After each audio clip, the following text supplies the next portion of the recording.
Good morning and welcome to this meeting of the Commission on Ethics and Lobbying Government Administration Committee. I'm Nancy Groenwegen, the chair of the committee, and we're joined this morning by fellow committee members, Commissioner Claudia Edwards and Commissioner Len Austin. We also have a couple of other commission members joining us as just participants, and we have our chair, Seymour James. I think we have our vice chair, Ava Ayers. I'm here. And we have Commissioner Dali Carballo. So a full house. The agenda this morning is narrow, and it's limited to a discussion of the draft preliminary 26-27 budget that will be submitted by the agency to the division of the budget following the receipt of the annual call letter. At this time, I'm going to turn it over to the executive director, Sanford Berlin, to further describe the agenda and to begin the discussion. Thank you. Thank you, Commissioner Groenwegen. Let me just state that this meeting of the Administration Committee of COELIG is being held pursuant to notice in accordance with the provisions of the state's open meetings law and executive law section 94, both the conference room at the Commission's offices in Albany at 540 Broadway and the conference room we're using at the Commission's offices in Manhattan at 25 Beaver Street, as well as the room from which Commissioner Austin is attending at 13 Pondview Court in Jericho, are open to the public during open session. And the meeting is also being live streamed, and the link can be found on our website at ethics.ny.gov. And I can say that there is a quorum present. In addition, Commissioner Edwards, who is a member of the committee, is attending remotely pursuant to Public Officers Law Section 103-A and the Commission's rules and resolutions for remote participation on account of extraordinary circumstances. And with that, if I may, our deputy director, of administration, Sarah Giacomini, is here to present the very preliminary draft of the budget for the next fiscal year. And as Commissioner Groenwegen stated, we don't have the call letter yet from the Division of Budget. We're expecting to receive that in the next couple or 3 weeks. In anticipation of that, staff has put together a, again, preliminary proposed budget. I will call committee's attention, if I may, to Commissioner Edwards. Is there a copy of the budget for our review? Yes, that was forwarded to you on Thursday, I believe. So you should have that. We can send, if you check your email, you should have copies of the documents. I can resend it right now. We'll resend it to you, but we're going to put it on the screen. So we're going to start with the top document. Can you just send it? I just sent it, correct. Okay, thank you. Okay. Emily, can you share your screen for the top document, the recapitulation draft? Thank you.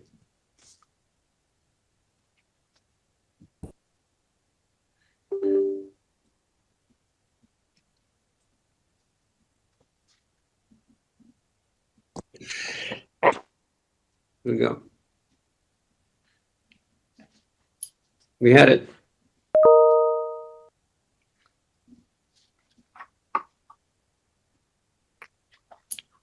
Make it a little bigger. If you get rid of the tab on the left, it'll enlarge it also. Yeah, that's better. Yeah, you should also, on your individual screens in WebEx, you should be able to, if you can't see it well enough, you should have a viewer that will let you zoom in a little bit. This is the top level document. It's a form of document that ultimately will be included in the Commission's budget submission when we prepare it. And it's a very high level breakdown showing in summary form, budget we received last year broken down by personal services and non-personal services with a further breakdown of those expenses. That's the column B, has numbers that we're currently working from. We have not included, for purpose of this, a $250,000 allocation we received last year with authorization to use that amount, if we wish to do so, to pay off some old obligations of the former commission that had been carried over for budgetary purposes on our budget. We in fact use that sum, or a good deal of it, for that, to pay off those obligations. But for current purposes, we're not including that here. You'll see that we're asking for an increase, column C, on the personal services side of the budget, of just over $618,000. That's a PS, personal services increase of just about 8%, and carried forward on the whole budget a little bit less than 7% overall.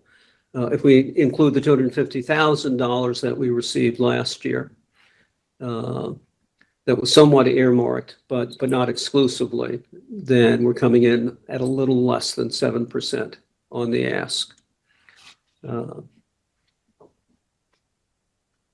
Underneath that, the next document. What is it? Yeah, if there are any questions, can you see it? Sandy, I have one question, but Claudia, if you want to go first. Can you Go just ahead. give me a sense of what the increase is for? Could you be more specific? Yes, the increase is entirely for personal services. What- Personal services includes a number of things. Primarily, it's salaries paid to staff.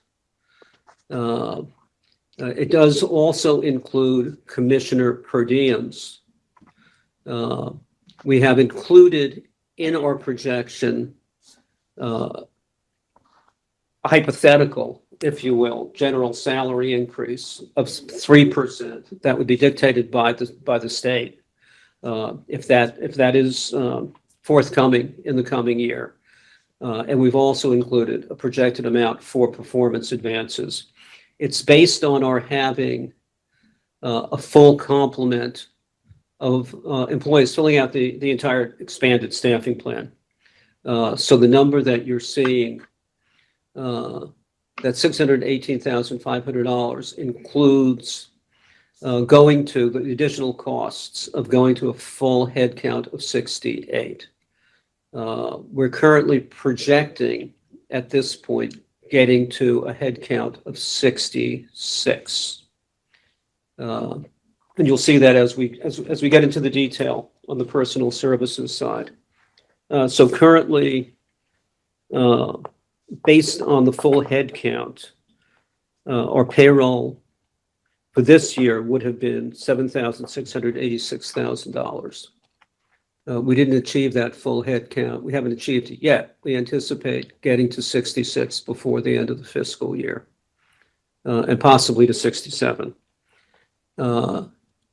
If we carry that forward to the full fiscal year, next year as a full fiscal year, then we're going to need $618,500 more.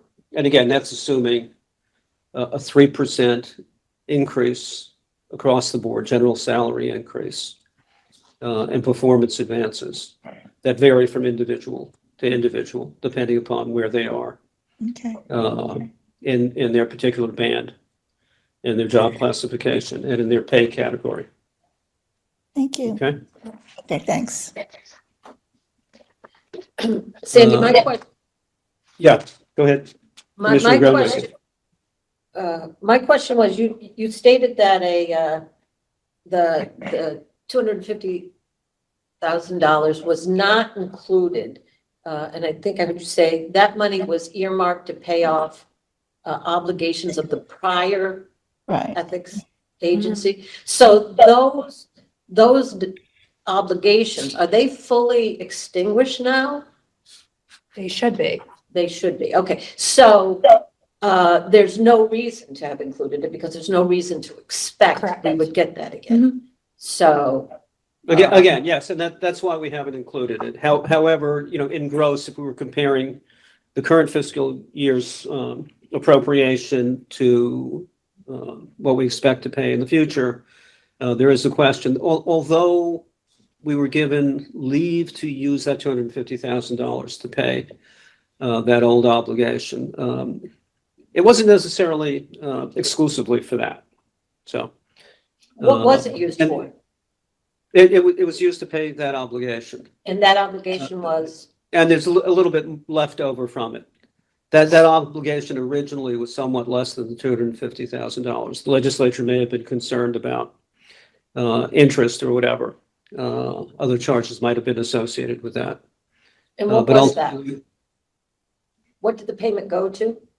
the payment went to Hogan Lovells it was entirely for the defense of the former agency in a lawsuit that had been brought Yeah, by the former governor. That's Okay. what that sum was from. And that lawsuit ended This summer. in the summer of 2022. And you say there's some left over, There's a little bit left over from that. and that little bit is how much? The number is probably in the range of 60 some odd $1,000. I don't have that figure in front of me. Okay. But that 60 some odd $1,000, is it reflected any place in this It document? was part of the appropriation Yeah, Not for. last year. It's not. I understand for next year. Mhm. Okay, It's not reflected anywhere for next year. It is available to us this year. As I said, the money was not, that allocation was not designated exclusively. We were given permission to use it to pay the old obligation. Otherwise, we would have been paying out roughly 4% a year of our total budget could be used for old obligations. I think that's the formula we were limited to. We had gone through a number of discussions with both the controller's office and DOB, trying to figure out ways to pay off that obligation and get it paid sooner rather than later. And ultimately, the solution that was arrived at was to provide us with both an additional sum of money and authorization directly in our appropriation to use the money to pay off the old obligation. Otherwise, again, we would have been limited to, I think, roughly 4% per year to use to pay off the obligation. thank you. And then there were some additional allocations that are generally available to state agencies to use for that kind of purpose as well. But for all practical purposes, it would have gone on for many, many years. Okay, thank you. Thank you. Unless there are any other questions on this high-level slide. Wanted to show you what the projected spending plan looks like or would look like for next year based on that level of appropriation.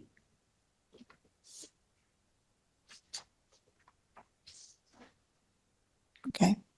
Emily, if you could switch, yeah, that's going to be more of a challenge. We can blow it up a little bit.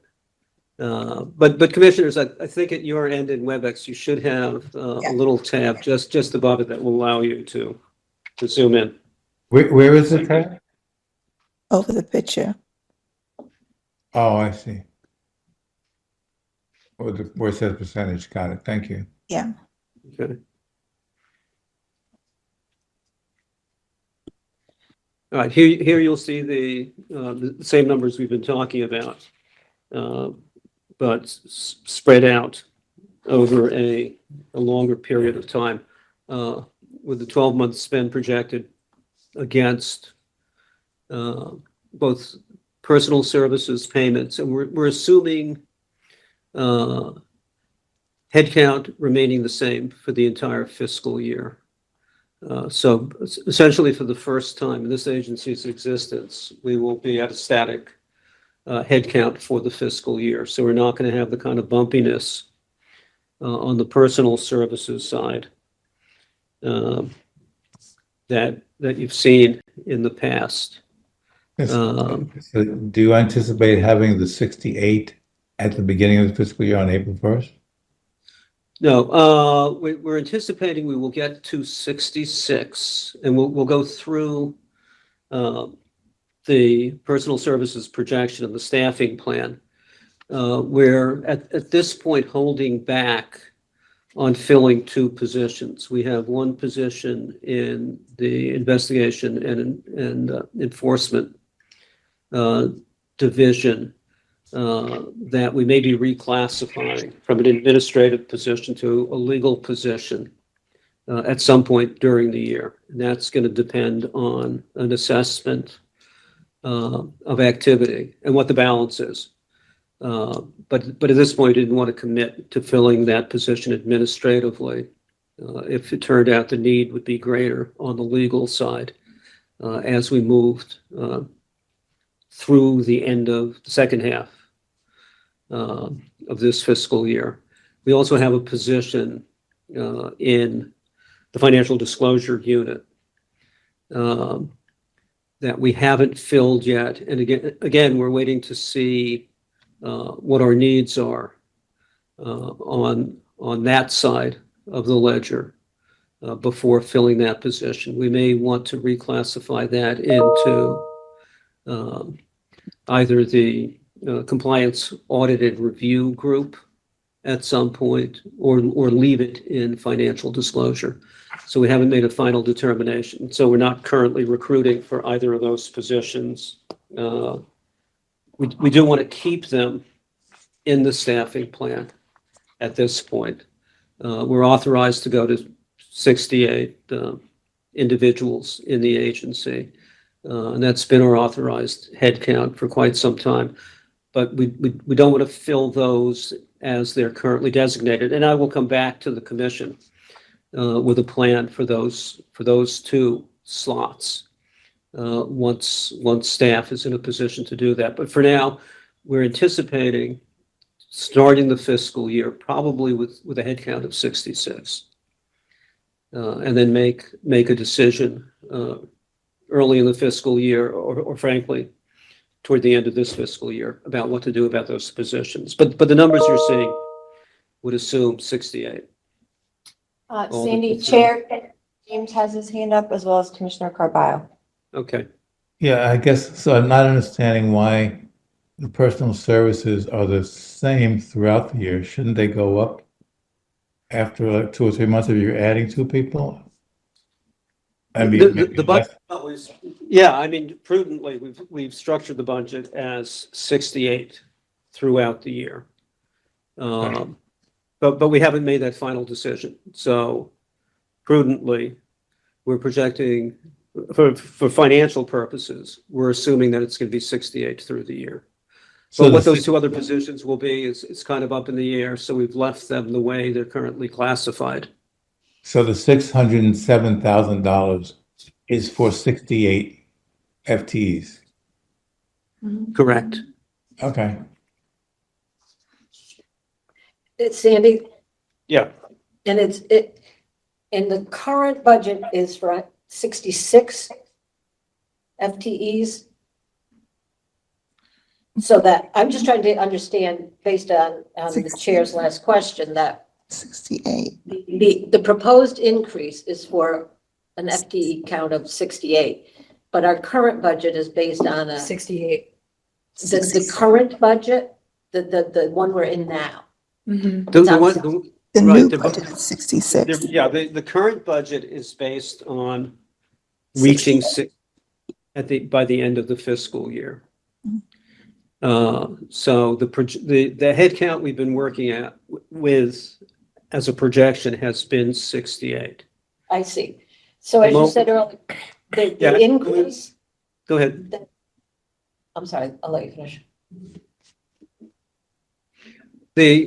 Right, the budget we have for this year was based on a head count of 68 being progressively grown throughout the fiscal year. We knew we weren't going to start the year with a head count of 68. Right. The goal was at the beginning of the fiscal year, or frankly, in the prior fiscal year, we were projecting. The projection was based on a head count of 68. We have been recruiting toward that number. At this point, we have 2 positions. We are not actively recruiting for. Understood. Only Understood. because we're waiting to see, Understood. as we lay in the other positions, Yeah. what our needs are. So we're not giving up those other 2 positions. Okay. So the requested increase is solely for anticipated general salary increases and performance evaluation. Correct. That's all it is. Mhm. Nothing else. Right. Thank you. Yeah, and right, and having a full head count. We're Right, getting okay. to the end of this year in the green or in the black, because we haven't completely filled out the head count, frankly. We have a little bit of extra money which will be used up by the time we get to the end of the year. For next year, to achieve our full head count, we're going to need an additional allocation. Right, and that's the difference between last year's projection and this. It is largely an anticipated, or projected, really. Anticipated may be too strong a word. We don't know what the state's plan will be for next year, whether there will be a general salary increase, and what performance advances will look like. It's too early to know. But if they do, if there are general salary increases and there are performance advances, they will kick in. Am I right, Sarah, at the beginning of the year? Next fiscal year? They will kick in whenever the budget is passed, but retroactive to April 1st. Okay. And that would carry through the entire fiscal year. Correct. Well, And, that'll all be a and function of the MC pay bill that gets passed with the. Right. Yes. Unlike the contractually negotiated Correct. increases. So that's another unknown. But Yeah. PEF and CSC are both up this year. But we don't have any PEF and CS. We don't, but the pay bill's usually tied to PEF. It usually is, but not always. Hopefully. I remember a time when it wasn't. And it's election Um, year, so all these things factor. yeah, I mean, It's for an the past election number, year. Well, but not only that, not only is it an election year, it seems to me that given the uncertainty right now surrounding the federal budget and the likely, potential implications for federal budgeting policy and law right now to have implications for the state budget, and significant since they're going towards some of the most costly programs. Right. I would think it's not unlikely, in fact, I'd go so far as to say it's likely, that the call letter will say something about 0 and maybe something less than 0. So I guess the question is, what have we been thinking about if we're trying to envision all the best case scenarios, meaning that there's ample resources for both performance advances and general salary increases. What have we done in terms of planning for the alternative, that there will be a budget deficit that the state's having to confront and a call for reduced agency budgets? What's the thinking been there? the thinking has been, and I don't want to get too far ahead of ourselves because we don't have the call yet, and we're guardedly optimistic it will be flat, but we are concerned about the possibility that it might go in the other direction. Really, the only thing we can do is hold off on filling vacant positions. There are no amounts that I would call readily discretionary in the budget, and we can go through this item by item.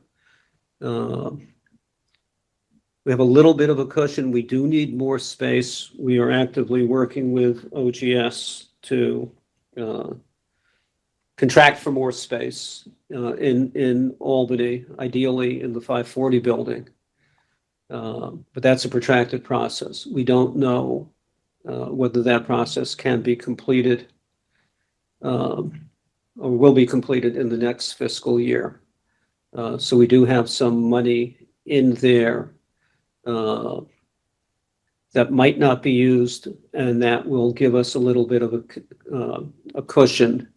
And we will have the option, not one we relish, given the workload and given, what our goals are, both for this year and for the coming fiscal year, of not filling a couple of positions, but there's not much else we can do. And our current fill level is what? 68. No, No, our what we're fill- at today. Oh, what we're at today? Yeah. 62. Great. 62, yeah, it's 62. We have some offers out. We're waiting for DOB to act on some BDAs, and we're recruiting to fill several more positions. That will bring us to, we have 3 vacancies in the training group. Right.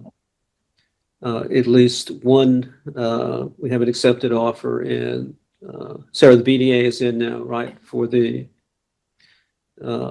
Assistant Deputy Director, We have 2. or it's going in. We have 2 BDAs out, one for the Assistant Director of Training and one for the Assistant Communications Specialist. Right. And then we have 2 more positions in the training group That are actively being recruited for, yes. that we're actively recruiting for. So that gets us to 66. Yeah, so, I'm not suggesting, but I'm just curious, since you're expecting, you don't know when exactly the call letter is going to come, but No, right. it's not uncommon for it to come in as early as October, Mhm. Right. early October.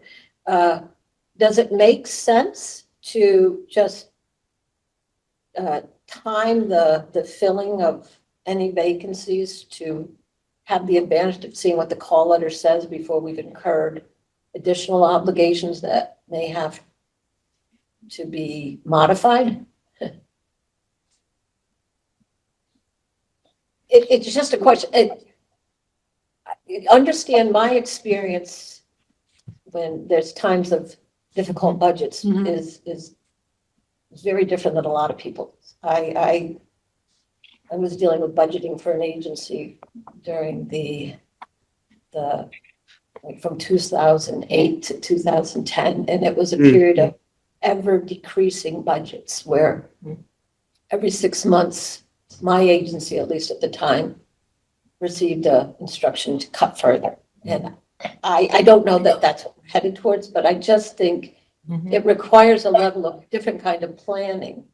And I just want to get a sense of what kind of planning for a likely possibility is occurring. And that's why I'm asking the question, does timing of what we're doing right now, just weeks before we will have the call letter, does it make sense to just, I'm not saying stop it, but just slow that pace down a little bit? Well, the BDAs for the 2 positions that we're actively recruiting for won't get submitted, and the earliest would be sometime in October.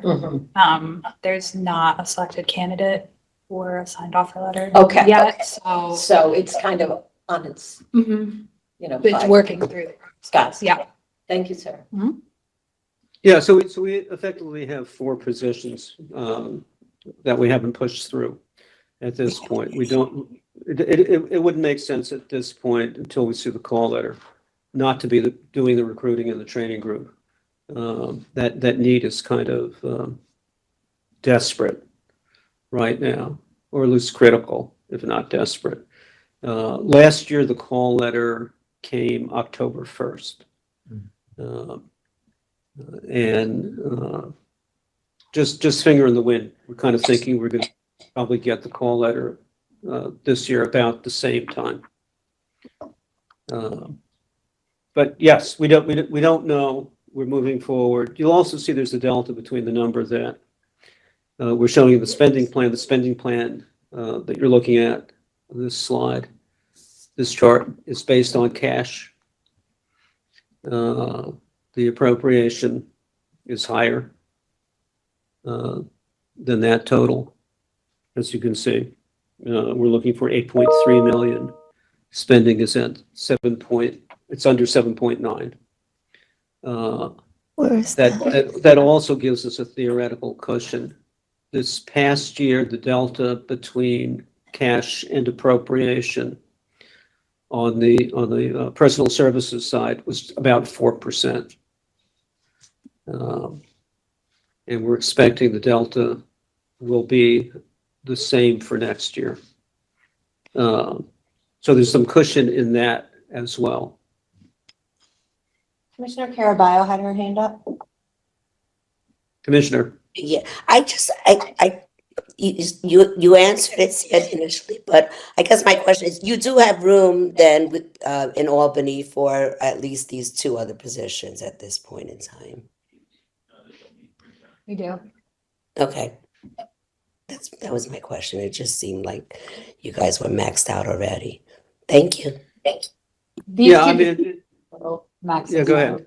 Oh, I was just gonna say that these two positions will be very tight. Will most likely be maxed out after these two positions. Thanks. Yeah, and the spacing is not ideal. We really want to move the training group into its own area. We want the people to be proximate to one another. We're now at the point where we're going to have to be filling in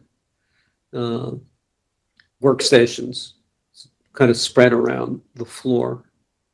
So it's not an ideal situation, and OGS understands. Now we've done what we need to do to demonstrate the full utilization of the space. But having said that, if we have to wait a little bit, we can make it work. But it's not ideal. It's by no means ideal. There are a couple of things we're going to be trying to do as well. If you drop down to the non-personal portion of the budget, there's some expenses. You'll see if I have this right, Sarah, in October, you'll see there's a $20,400 charge there. That's for LexisNexis. We want to see if we can extend the current contract we have. I think we're on it. Is it a 3-year, Sarah, that we're getting to the It end is a of? 3-year. Yes. Yeah. If we can bump that out 1 or more years and prepay it now, we might be able to save some money there. I don't know. Emily, can we do the same thing with Constant Contact? We have in Yeah, we like that. December, $8,000. If we could move that up, we can try to do that. But there's really not a lot we can move around, not do. We've moved up. Sarah, we have the equipment purchases. We're going to try to do those this year. Yes, we're gonna try and do our PC refresh this year before the end of the fiscal year to use up some of our surplus for this year. And the same thing, furniture costs, will depend on whether we get the additional space. So there's a little bit of flexibility. There are not a lot of sweet spots in this. Very, very tight. Other questions? So do you have in there an increase for the Albany lease? An increase for, I'm sorry. The Albany lease, assuming you get a larger space, is that in there? We do.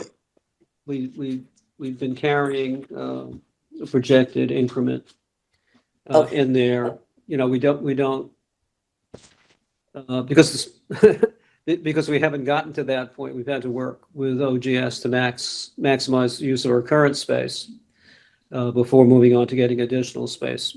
We're not at the point where we know what it's going to cost or even when it's going to kick in. But we want to have a provision in there for it, and we do. So, again, if we don't have the new lease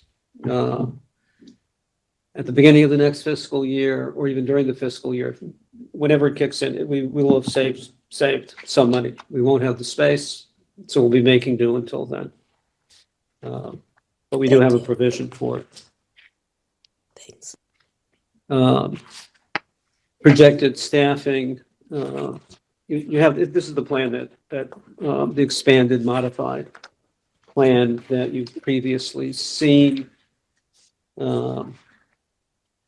And it just corresponds to the amount we're projecting in the spending plan. And then you have the NPS detail broken out. Everything is stripped down really to the bone. We've gotten rid of our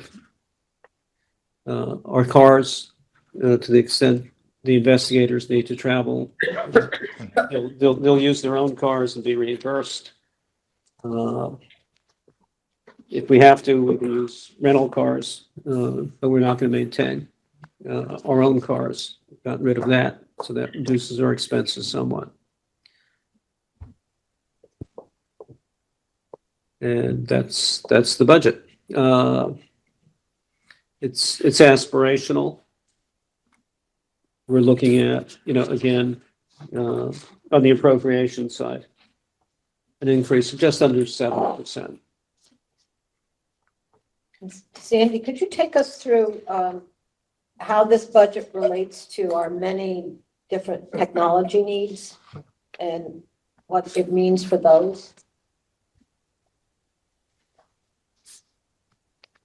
I will say that's another issue.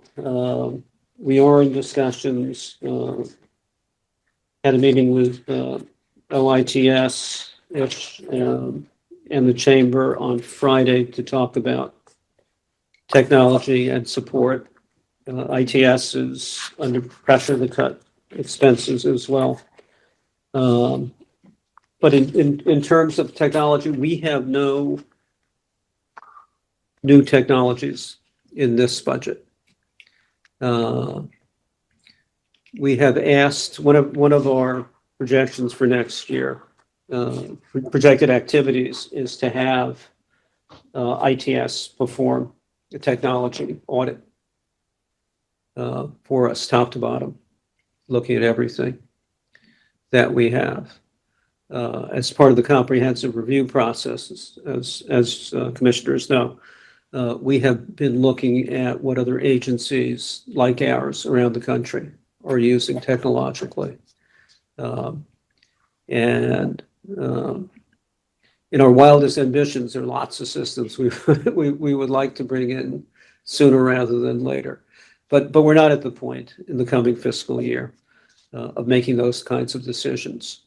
We really need to take a harder look at it and go through a longer term plan.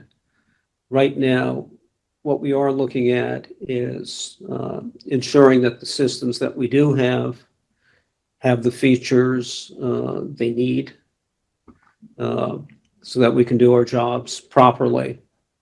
And that to the extent there are improvements or enhancements that realistically can be done in the fiscal year, that plans are in place to do that. But there's nothing new technologically that we're adding. There's some software we're going to license. There's some, I wouldn't call them system enhancements. I'll really defer to Emily on some of the things that the communications group wants to do to make our systems more accessible to the public, to users generally. Like bringing in Tableau and dashboards. Emily can add a lot more detail on that. We've shifted some things in the budget, so we had been digitizing. That's maybe an overstatement of what we're scanning 166 forms. We did a procurement with the goal of having the ability to extract data from handwritten 166 Executive Law, Section 166, appearance forms. It's not as effective as we would like. We will be making proposals, part of the comprehensive review plan. We have suggestions for changing the way 166 information is collected so it can go into systems more directly. We're not going to be doing that scanning or not be doing it as frequently as we were planning. Instead, that money is going to be shifted over to, I'll let Emily describe it more effectively, but licensing some software and putting in some dashboards to make the Yeah, so- information. Yeah, go ahead. We'll use the money to first make dashboards regarding the lobbying data, and then look to other areas of the agency, like educate the training statistics and things like that. So we are maintaining our commitment to that, given the utility that we think will come out of that versus having the 166 forms. So we're able to just take those costs and shift it over. Because in the 166 forms we do have on paper, so if anybody needed them, we could scan them, whatever one they're looking for.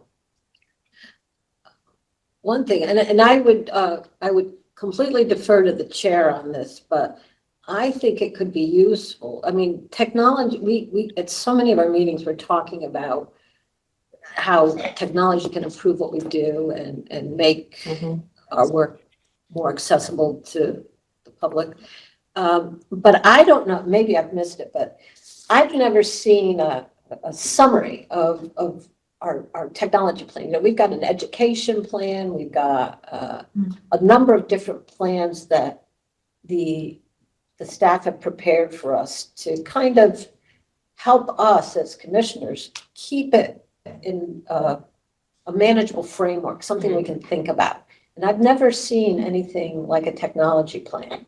But again, I would defer to the chair to decide whether or not that's a good use of staff resources. It's very budget dependent. Coming out of the comprehensive review, we will have like the list of technology things we would like to get done. And like Sandy said, ITS will be working on the technology audit, but it is very budget dependent. That's understandable. Yeah. But I think unlike other things in the comprehensive audit, the comprehensive review, the technology is something that's, I would think, exclusively internal to the agency. It's not something that.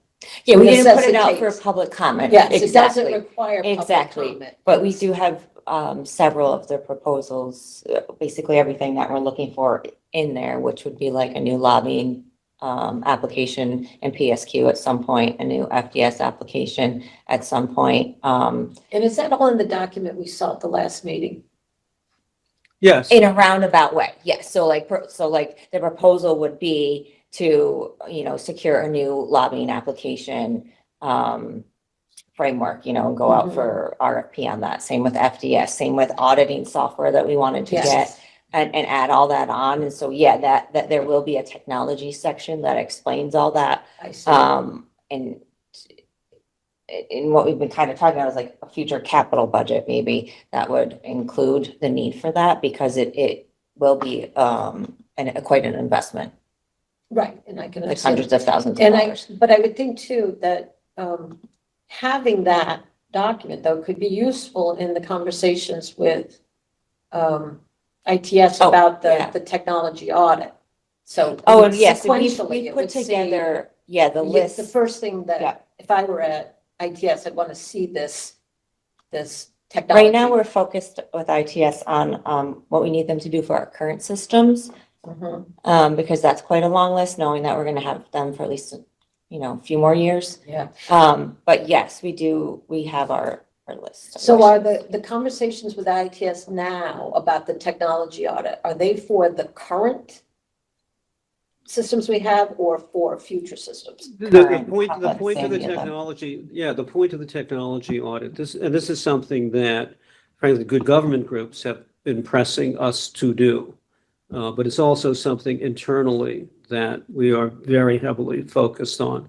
We need to do two broad things. We need to bring the systems we currently have and that we will be dependent upon for the future X number of years to a point where their capabilities are fully adequate, both to the commission's current needs, but also close to state of the art going forward. And then we need to start planning. That's taking the technologies we have, which actually go back. We've been spending a lot of time in the past week or so reconstructing this. This is technology from the earlier part of the current century. And we want to have all the functionality we can derive from those systems. The next step then is to bring in more sophisticated systems. And that, as Emily's indicating, is going to involve a capital investment. And we want to take a very considered approach to implementing those. Our discussions with ITS now are very much, even as we speak, focused on completing the systems that we currently have in place, particularly for financial disclosure and for lobbying. We have a brand new system that we are about to roll out for investigations and enforcement, case management system, Case IQ, totally state of the art. So that's taken care of. We would like to bring in systems to modernize the way we handle requests for advice and guidance as well. We need to take a look at that. But we need to get our lobbying and financial disclosure systems to the point where they were supposed to be or expected to be when they were first designed. We'd like to maybe enhance them in the short term, and we've been looking at systems that might be able to do that without completely rebuilding those systems. And then we want to look toward doing capital projects to replace both the financial disclosure system and the lobbying application. But that's some time off. Thank you. But we would like to have an audit. We'd like to get ITS's take on what we have in terms of what the possibilities are. That's a much bigger project, and we've been spending a lot of time as part of the comprehensive review looking at other systems that are being used around the country and that are potentially available to us. In the current budgeting environment, we're going to hold off on actually proposing a capital project. We would like to start looking at that maybe the year after the coming year in a very serious way, not much beyond that. And I do want to emphasize the systems we have are capable systems. But there are a lot of workarounds that involve a lot of human input, a lot of labor to make them work the way we want them to work. And so if we want to get real efficiency out of the systems, we have to complete what we've got, add some enhancements, and then start looking at more sophisticated systems. That's the holy grail of every technology project. Yeah. And it's there's a holy grail. They're the holy grail, but you're also, and we saw this on the compliance audit and review. We upgraded the software. It in doing great, and eventually you get the benefit of it, but there's a lot of intensive human input that has to go into getting those systems where you want them, and you lose productivity. Straight up, you lose productivity, and net. We want to come out on the plus side, not on the. There's no point in doing it if we're just going to break even 10 years out. So it has to be done the right way. Thank you. But that's not in this budget. That is not in this budget. And we are in the midst of, and as soon as this breaks, we're going to turn back to dealing with ITS and getting what we need now. Okay, thank you. In this fiscal year. Does anyone else have any questions? I just want to make a quick comment or question. I think I'm correct in remembering that part of the overall goals for the Education Committee was to conduct a study to evaluate the effectiveness of our training programs but that's not due until 25, till 26, right? I mean, 26, 27, right? Correct. Will we need any monies to achieve the goal of examining the literature on methods for evaluating the effectiveness of training programs? We'll have a much better idea when we, complete this first sort of 3-year phase. And the question will be, do we need to bring in, and we don't know at this point, do we need to bring in outside expertise to assist in that evaluation, or will we be able to do it internally? And that's kind of the question, we've been grappling with all along. But we may have to look outside I for think we that. talked about looking at outside, but I do think that we don't need to put that in the budget until next year, right? Correct, because we're going to have to make that assessment. And I should add, we do have a very sophisticated, it still needs, some work. It's not quite complete, but we have the statewide training system that we worked with ITS to build, which is extremely sophisticated, very much state of the art, does what it needs to do. And I think is probably as sophisticated as any system there is that we've seen anywhere in managing that kind of project, that kind of undertaking. The training mandate that we have, training over 300,000 people every year. But in terms of the assessment, yeah, we're going to have to design that project, that assessment, and figure out where we need to go and whether we have the internal resources to evaluate the effectiveness of the training.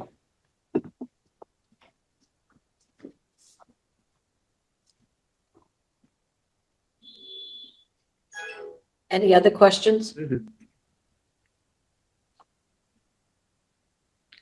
Sandy, is there anything else you wanted to talk about with respect to the preliminary budget? No, that pretty much covers the field. As I alluded to, we're in discussions with ITS, with the chamber, and maybe ultimately with DOB about finishing up work that remains to be done on the current lobbying and financial disclosure systems. We need to figure out a way, and we made it clear to ITS, we don't have funding now, and we don't anticipate additional funding in the coming fiscal year to bring in outside consultants or developers or contractors to do that work. We're going to be dependent on ITS to finish those projects. Potentially we may have a need that will show up in the budget, but our goal is to avoid that. Because frankly, we're not expecting, well, we don't know if the call is going to be for a flat budget or for some kind of reduction. We're hoping it'll be flat. We have no reason to expect that we will be invited to put in a budget that increases our appropriation by any stated percentage. We haven't seen that yet, and we're not expecting it. Yeah. That's proof. But we will. But the bottom line is, we are going to need more money next year to carry out even this plan, which I don't want to call it bare bones. What we're aiming to do is as ambitious as any budget we've put together before. Everybody's working hard. Everybody's achieving a lot and making what we have work very effectively. And we think we're on the right path. We want to stay on that path. Okay. So thank you. At this point, once the call letter comes in and we see what we're dealing with, And we have some further discussions with division of the budget. We'll come back to the committee. Keep everybody and all commissioners apprised of what we are hearing. We also have a number of quite a few BDAs out, various adjustments that we've made to classifications, pay grades, and the like. So we're expecting we'll get some input on that from those as well, and some guidance on the direction budget is going to be taking us or wanting to take us as we move forward. Well, presumably at our October meeting, we'll have an update for the entire commission. We will. For any intervening committee meetings, since it's also apparent that every member of our small but effective commission is pretty interested in that the non-members of the committee find this a interesting and worthwhile conversation, since it really is something that affects the agency as a whole, and it's something each of us, I think, as members would like to understand. So thank you. Commissioner Austin has his hand up. You want, You're muted. I'm just curious, has the staff taken into account the possibility that similar to last year, the governor will be asking every agency to reduce their budget by whatever percent? And has there been a contingency idea for us as to what is cuttable versus that which is essential? The answer is yes. We're guardedly optimistic that there will not be a request to reduce our budget. We're expecting, in all likelihood, but no certainty, a request for a flat submission. That will be very difficult for us to do. It would mean, if that's how it actually culminated, leaving some of the positions unfilled that we currently have. So we're at 62. We have BDAs out for a couple more. We've got a couple more we're actively recruiting for, and 2 positions we're holding in reserve. So our goal is to be shooting for 66 as our head count, hold 2 positions in reserve for a bit. We're budgeting for the full 68. A couple of the positions may be internally modified. As we discussed earlier, we're going to try to extend some of the contracts we currently have, as with LexisNexis. Got a 3-year contract that's expiring. We're going to see if we can extend that now and pay some of that cost in the current fiscal year. We're going to try to do that with a few other things. But beyond that, the budget is really that we projected is very, very, very tight. So our options really are to try to pay some of the expenses this year if we can, that might otherwise hit our bottom line next year, and have vacant staff positions. That's really all we can do. We need more space, and our goal is to have that space. We can save some money, but it's not a vast amount by slowing that process of acquiring more space. But it's not a huge item. it sounds to me though that, unless I'm wrong, you have 2, other 3 vacancies, 2 is in training, right? Correct. So if we have to cut, we're going to have to, if we have to reduce our budget, that's going to have a major impact on training, which is our primary. Yeah, I mean, one position is. And they're tight now as it is. Correct. It's not something we relish doing. And our goal now, we're actively recruiting to fill those 2 positions. The remaining 2 positions in financial disclosure and investigations and enforcement, or positions we think are important as well, but we may be reclassifying those for other purposes. And so we're not moving forward as quickly in filling those. So But I guess I the go plan back does to, call for them to be filled, yeah, I guess one way or the other. I guess I go back with Len's comment, and that what's the plan if that should occur? Because I mean, some of the things, especially the information that that's coming out of Emily's division with communications and improving the dashboard, and et cetera. I love all those things, you know that. But the question I would have for you is, if you had to choose between that and staffing, which one would you choose? But I'm Well, particularly interested in education. yeah, I mean, for better that, as I said earlier, we're not planning any major technology expenses in the coming, add-on expenses, additional expenses in the coming year.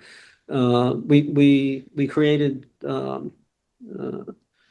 ability to pay for the dashboards by deferring or slowing what we're doing with 166 forms. And we're talking about a comparatively modest amount of money, $7,500, $8,000. Mhm.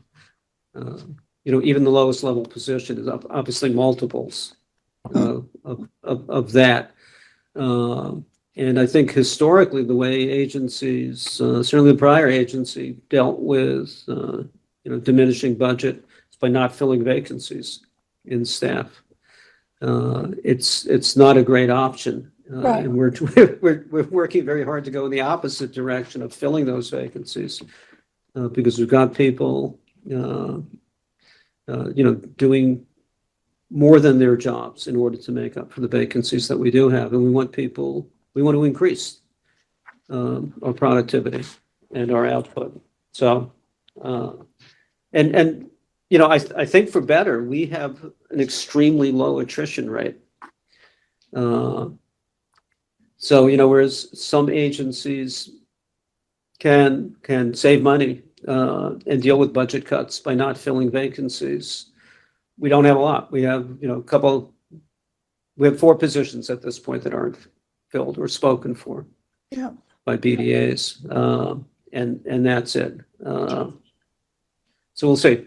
But we're hoping it will be a flat request and that we can persuade those we have to persuade that the additional funding we're looking for is funding that we really do need and that will pay dividends to the state. And one thing I'll say, we don't get to keep it, but we generate a fair amount of revenue for the state as well. Mhm. And the quicker we can bring and more effectively we can bring that revenue in, the better. So. Commissioner Austin had his hand up. Never mind. Sandy answered the question. Thank you. Thank you.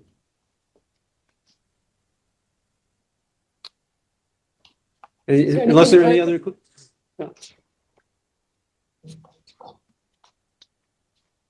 Sandy, would you remind me, do we need any kind of motion to close this open meeting? We do. Do we have a motion to adjourn? So moved. Second that. Second? I'll second it. Okay. All in favor? Aye. Aye. Aye. I don't see any nays. So the motion, There are only motion- 3 of us. well, that's true, they get to vote. That's right. Oh, sorry. It's all those little people. I was not like those Unanimous. smaller figures on the bottom that confuse me. Okay, the motion carries. We're All right. Thank you Thank you very very much. much. Really. Take care, really appreciate everybody. it. You're welcome. Bye-bye.